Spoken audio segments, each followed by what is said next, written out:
warahmatullahi wabarakatuh. Perkenalkan, nama saya Ningsya Kina dengan NIM 2405010118. Saya mahasiswa semester 3. Di sini saya akan membuat tugas tafsir ayat ekonomi yang berjudul Bahaya Judi Online dengan tema ketika game berubah jadi bencana.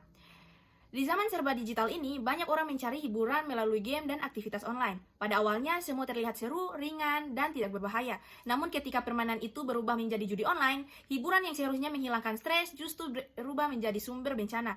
Inilah realitas pahit yang dialami banyak orang. Game yang tampak biasa bisa berubah menjadi jerat yang merusak hidup. Judi online dirancang dengan tampilan yang menarik dan permainan yang mudah dimenangkan. Pada awalnya, hal ini membuat orang merasa percaya diri bahwa bisa menang lebih banyak. Namun sesungguhnya sistem dalam judi online selalu memihak pada penyelenggara, bukan pemain. Kemenangan kecil di awal hanyalah umpaman agar pengguna terus bermain, terus deposit, dan tanpa sadar masuk ke dalam lingkaran candu.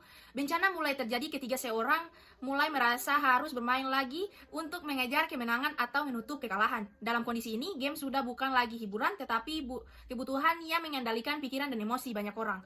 Kehilangan kendali sehingga waktu, tenaga, bahkan uang habis terbuang tanpa hasil. Rasa penasaran berubah menjadi tekanan dan kesenangan berubah menjadi stres berkepanjangan. Tidak hanya keuangan yang hancur, tetapi juga hubungan keluarga dan kesehatan mental. Kebohongan demi kebohongan muncul untuk menutupi kebiasaan buruk. Rasa bersalah, cemas, dan gelisah mulai menghantui. Bahkan ada terjebak utang hanya karena ingin menutupi kerugian yang semakin membesar.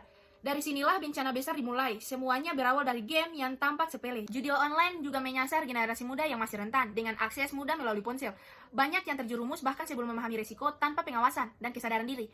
Game bisa menjadi pintu masuk menuju perilaku berbahaya yang menghancurkan masa depan. Oleh sebab itu, pentingnya bagi kita untuk mengenali batas antara hiburan dan bahaya. Tidak semua yang terlihat menyenangkan itu aman. Menjaga kontrol diri, menjauhi situs-situs perjudian, dan mengisi waktu dengan aktivitas positif adalah langkah penting untuk melindungi diri. Sebab, ketika game berubah menjadi bencana, penyesalan datang terlambat. Lebih baik mencegah sejak awal daripada memperbaiki kerusakan yang sudah terlanjur terjadi.